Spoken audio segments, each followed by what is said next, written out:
I greet you all viewers. Thanks for watching my YouTube channel. If you have not subscribed, please subscribe right now, just below your screen. This time, I'm going to tell you a little bit about my testimony as a widow. You don't become a widow until your husband is dead. The title of a widow is not desired by anybody.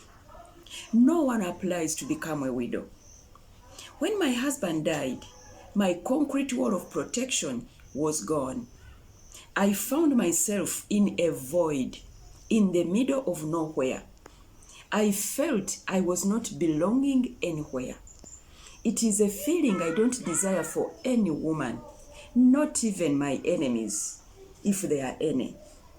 The sorry for what happened, with tears in some eyes, is a temporary statement.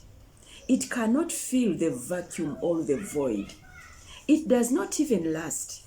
Many times, there are no actions to solidify the statement in one's heart.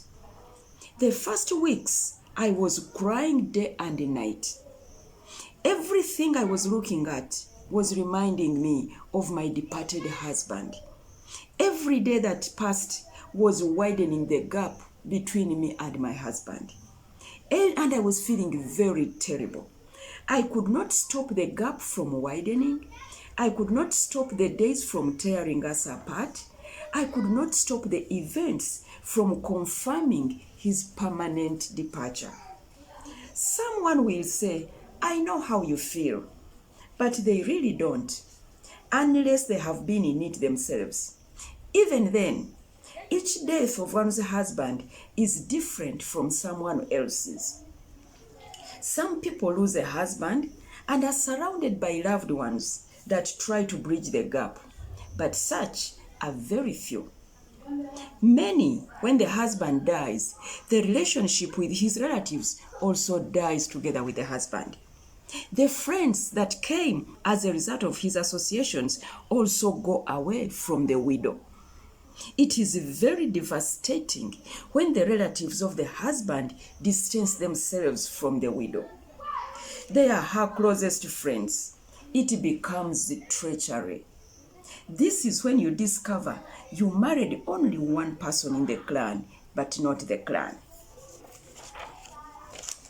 The loneliness pushed me to God for shelter and comfort.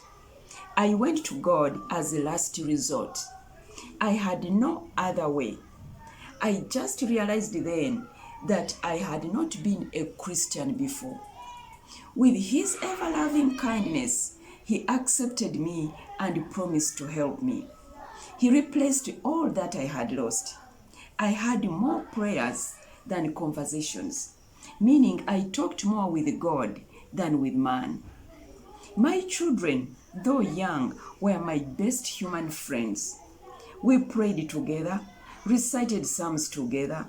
We visited together, and I did not have many friends and relatives to frequently visit. So I would visit.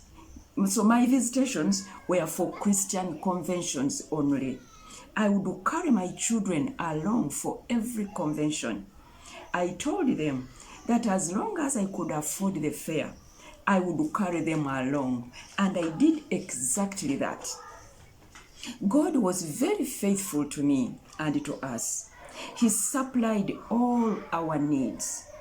I scratched the Bible and scooped out every scripture that talks about the widow and the orphan. I squeezed the oil from those scriptures. Isaiah 54 stood out. It became my key chapter in the whole Bible of 66 books, because I produced more oil from it than from anywhere else. It was very comforting to know that God created the waster to destroy the work of the smith. No weapon formed against me will ever prosper. God said it, I believe it, and that settles it. No one defends the widow the way God does. He's called the God of the widows and the God of the orphans. Thank you.